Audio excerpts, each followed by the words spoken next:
Hello and welcome to the Don't Be a Hero podcast. It's just me. It's literally just me. It's little old me today. I feel alone.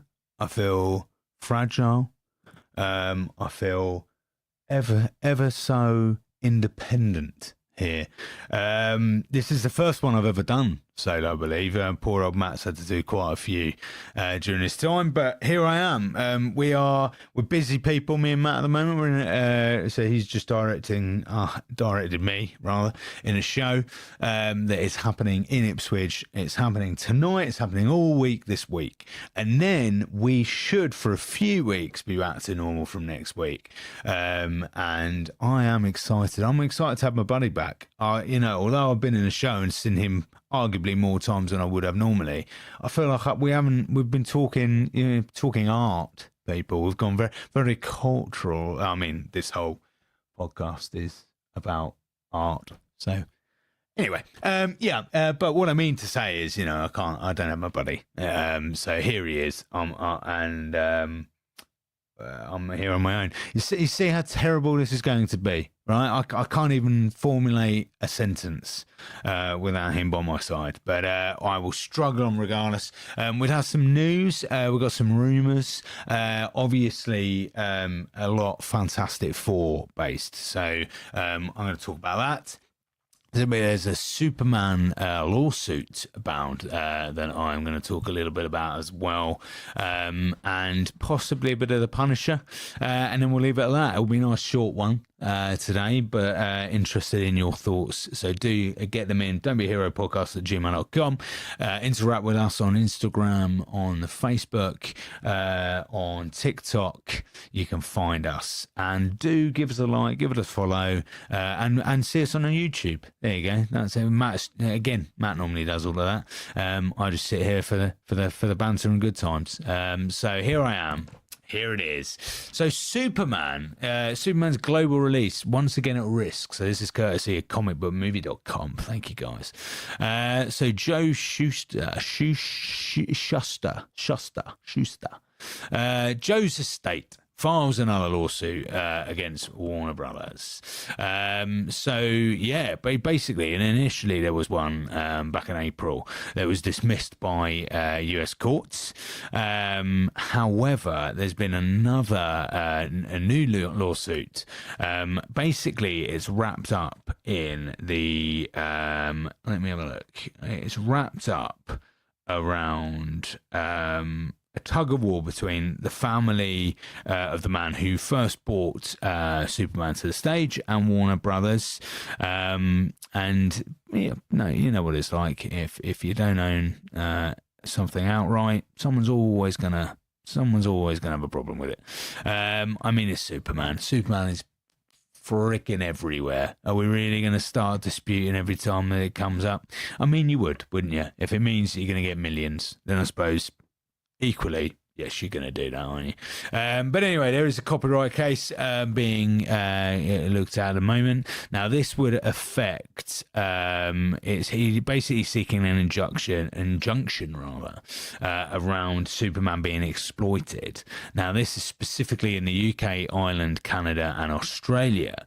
There's countries where the estate is disputing copyright ownership under their respective specific copyright laws. Very fun stuff. Now, obviously, personally, if this was to this is going to go nowhere, right? Just to say, this is going to go nowhere.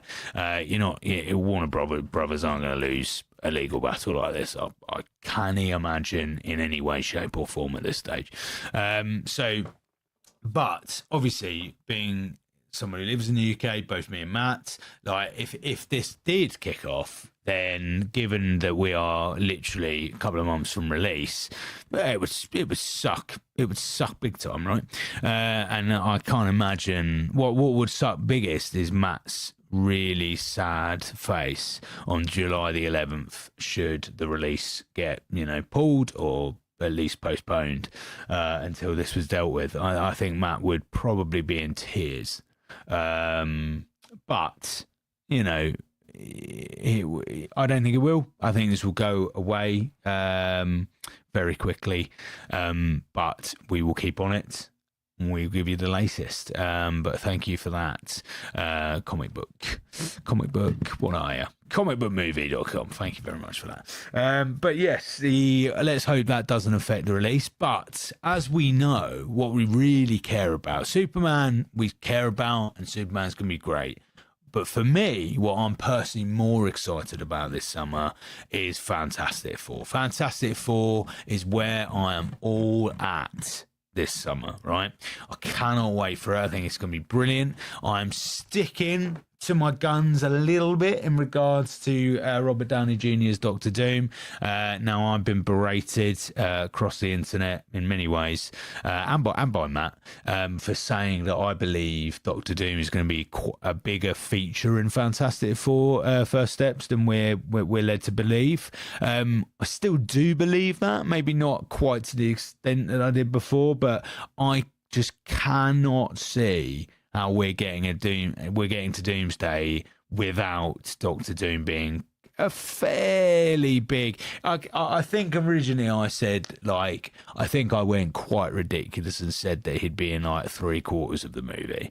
I'm going to pull that back quite substantially at this point and say maybe 1/4 of the movie I think Doctor Doom will be in. I think he's going to have to be. I think the Russo brothers have got too much of a task on their hands to introduce Doctor Doom, sort out what's going on with the new Avengers, young Avengers, fucking every bloody group of Avengers that we got going on at the moment. The old Avengers will be in there as well. So I think they've got enough on their hands to be worrying about without also trying to move in this story of how on earth RDJ's gone from Iron Man to Doctor Doom. So I do think we're gonna have 1/4 of the movie. Now, what links with that quite nicely is it is heavily rumoured, heavily believed that Marvel has ordered some emergency reshoots. Now, reshoots aren't uncommonplace, especially when you're dealing with Marvel, right? You got umpteen different movies on the go. You've got a whole story arc that you got to complete. The Russo brothers are absolutely they're being very vocal with what they're going to do and very vocal about how they've felt the MCU has been of late.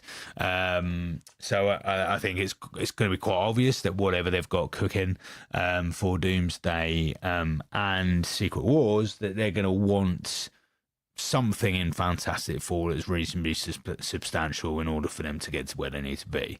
So yeah, I think, and in keeping with what I'm saying, I think those reshoots could well be that exactly what I've said, right? It could well be that it's placing our good old Robert Downey Jr. more so into that movie than initially he was going to be. It might not be.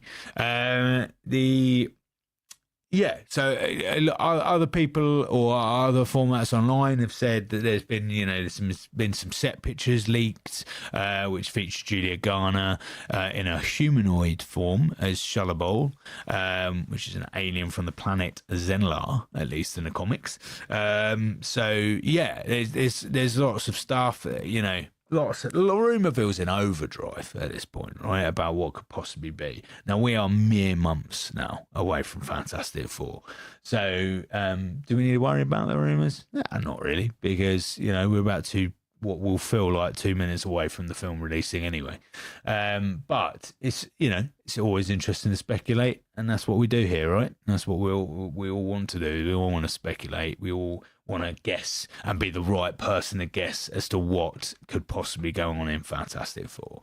Now, what I am excited about, and what I don't think me and Matt have fully covered, we might have mentioned it. So Natasha Lyonne is actually confirmed to be in Fantastic Four. Now, I've said confirmed. I don't know if confirmed is the right thing. She's definitely rumoured, but I do believe Natasha Lyonne has been cast in a mystery role. Now, what we know about Natasha Lyonne is she played Birdie in What If? And in What If, Birdie is the child of Howard the Duck and Darcy. Now, I'm not expecting Darcy to be any part of Birdie in live action whatsoever. I think that is a what if story that they're probably not shoehorning in the MCU, I imagine. But is Natasha Lyonne going to be Birdie? If she is going to be Birdie, count me fucking excited, because I've been waiting for Howard the Duck for years, literal years, since he was in, the first phase in a fucking end credit scene. And yeah, I bring him on, and bring her on, bring Birdie on, bring Howard on, whatever. So, one duck, bring us on, for God's sake. I'm excited. Now, that would be amazing. That would be amazing if we got Birdie in. Now, I have seen some like wild rumor online that's where Fantastic Four is going to have, like, that's where First Steps is. Right, that's why it's called First Steps, right? Is because there's a link there between Birdie, Howard the Duck, a duck making its first steps in the world. Like, what on earth is that about? Of course it's not. Of course it's not. But Natasha Lyonne being in it does kind of insinuate to me that we are going to get Birdie in live action. Birdie, I can only speak for myself, but also online there was a lot of love for Natasha Lyonne as Birdie. So I am not surprised in the slightest that Kevin Feige and co realised that they were on a bit of a goldmine there with choosing Natasha Lyonne to be their Birdie. And I think, yeah, she will be. And that I am very excited for that. As hopefully it will mean that we'll bloody get Howard the Duck in, like, back again in a movie, please. And get him a movie. Howard the Duck the movie. That's what I want, right? That's the kind of, bizarre comedy that Edgar Wright needs to come into the MCU and direct. Edgar, I know you had trouble previously with a little Ant-Man, but please, God, come back to Marvel and do a Howard the Duck movie. I think that would be... Could you imagine the cinematography of Hot Fuzz, Shaun of the Dead, all of those, that cinematography in a bit of a Howard the Duck movie and its quirky comedy. Yes, fucking please. So yes, very excited for Natasha Lyonne being in Fantastic Four. Additionally, Fantastic Four fans, we also have this, a lovely little segue there to a picture. If you're watching this on YouTube, you can watch this on YouTube. All of our podcasts are now on YouTube. There you go. I'm now showing off a picture, which is a lovely photo. A gorgeous photo, which is a picture of Pedro Pascal in space. I mean, what more could you possibly want in the world? But yes, it's Joseph Quinn and Pedro Pascal in their characters within Fantastic Four, which obviously Reed Richards that we've got there, and Johnny Storm, and they're kind of floating in their ship in space. You can imagine with their Fantastic Four suits on. They look really cool. I just can't wait for this movie. I genuinely am so excited for this film. A lot of belief that they go into space to fight Galactus. Again, I mean, there is a side of me that hopes for my own sake so that I don't get ridiculed for the next X amount of years by Matt. I'm praying that actually this is so Doctor Doom heavy, and that is what is going to land them crash landing in Universe 616, which is going to hook it up with Thunderbolts, and away we go. I cannot wait for Fantastic Four. I think it's going to be a brilliant movie. I think it's going to be incredible. Now, what I should do is go backwards a bit and talk about Thunderbolts. Now, obviously, me and Matt reviewed Thunderbolts. Matt's talked about it subsequently, I believe. But they've marketed it as the new Avengers. They well and truly, within 2 weeks of it being out, rebranded basically. I know a lot of people are like, well, they didn't technically, but they did, didn't they? They put a load of the new Avengers like videos all over their social media property, and then eventually now they have actually just released a load of poster and concept art. Well, not concept art, but a load of art work, which now calls the movie the new Avengers. So they've done it. Now it's not really gone down well, I've got to say. If you look online, like, a lot of people aren't a huge fan of that decision. I'm in the middle about it. I think it's quite cool. I think it's unique. I think they can't do that every fucking movie. I don't think they can go forward thinking, oh yeah, well let's brand it like that, and then let's once they're in, we'll change it up. And it doesn't even have to be the name, right? If they suddenly like, oh, this movie's going to be Thor like heavy, and then suddenly you go in and it's like, oh, got ya, it's a Captain Marvel movie. So that's going to really fuck off people, that isn't it? So I think Marvel have got to be careful with it, in all honesty. But I quite enjoyed it. I don't mind it. I think it was in keeping with the movie, in keeping with those characters. You can absolutely believe that Red Guardian, if there was an autobiographical film within that universe and Red Guardian had his hands on it, he would 100% pull some bollocks like that, right? So it works. It works for me. I quite like it. I don't think it really spoils anything, because it's not as if you still have to watch the movie to contextualize it. So it's not as if they've these new Avengers haven't replaced the old ones, as we know. We don't know what's happened to them, so we've still got that to find out. We've still got the Young Avengers. There's still loads of stuff. This is very self-contained as of now. And that will change. It's gonna be. It's just going to be absolutely wild, Doomsday, and the amount of content is outrageous for one movie, right? So we're probably establishing the Young Avengers. We're solving what's happened to the old ones. The new ones are going to be on the scene. We're going to have a brand new set of people in Fantastic Four. We're going to have Doctor Doom, and by the end of it, we would have had to have set up the X-Men in a way that Secret Wars makes sense. That's mad. That's just completely bonkers to me. How are they doing that? Now, obviously, in regards to the X-Men, that just needs to be really early days, right? Really, really early days. So I suppose, they can get away with that to an extent, but it's going to be a packed film. Now, I'm going to say this with a hushed voice, but who thinks, and this might be real, let's see what Matt makes of it.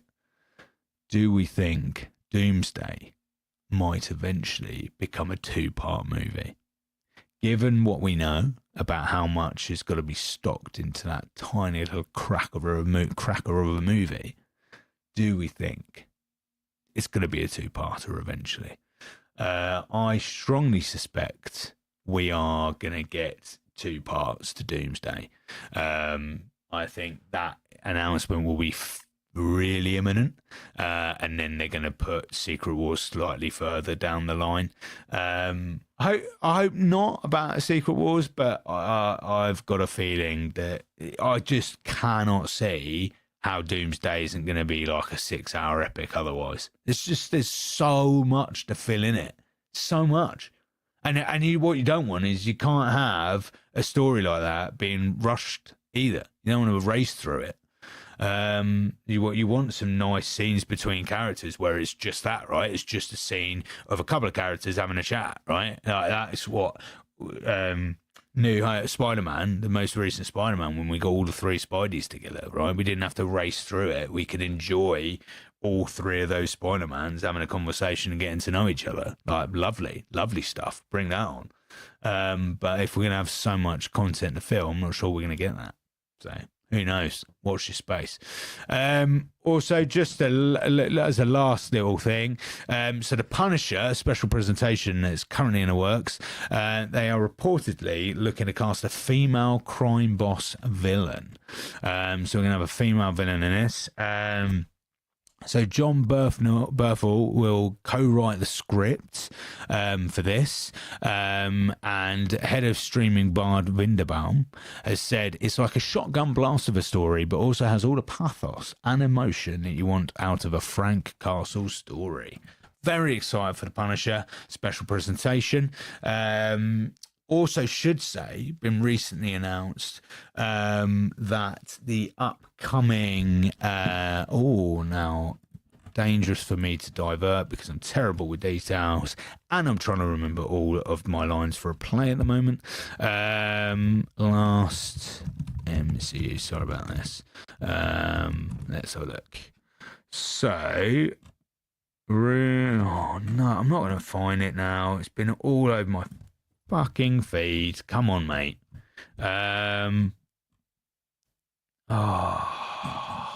Last Marvel series linked to films.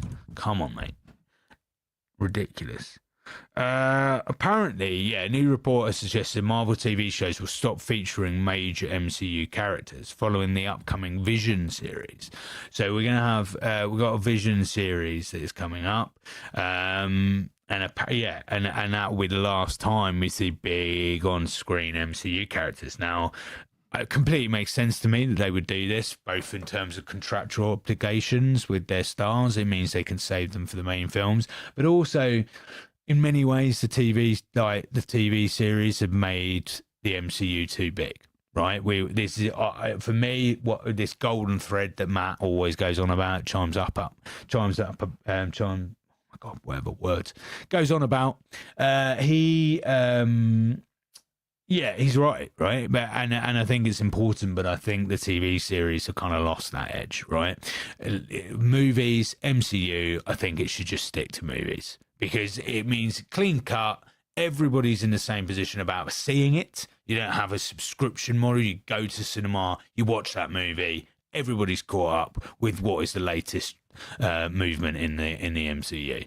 So I am hoping that's kind of what they mean by this, and Kevin Feige's gonna really streamline the MCU, make the next phase as good as the Infinity Saga, if not better. I mean, come on, we should always be striving for better. Let's not make it the same. I'm hoping that's the case. But we've got Fantastic Four on the way, Doomsday after that, some very big nuggets in the Marvel universe, and then DC with Superman. Fingers crossed it comes to us. We got some exciting months ahead. But me and Matt will be back. Promise next week it'll be a normal podcast. We'll start actually reviewing stuff that's not, and we'll do some wild cards. We'll go back to it. And we will be back properly next week. We've missed you a lot. Can't wait to see you again. Happy 3 years of the podcast as well, Matt. I know you'll be listening somewhere. But 3 years of this podcast. And we got an exciting year ahead, I think. We're going to try and do another live, in real life, live podcast somewhere. So we're hoping to do that. Who knows what's round the corner. But do get in touch. Do hook us up on your social media. Give us a follow. Give us a cheeky like. Drop us a comment. Just engage. We love engagement. We love it. Anyway, we'll see you next week. Thank you very much. Ta-ra for now.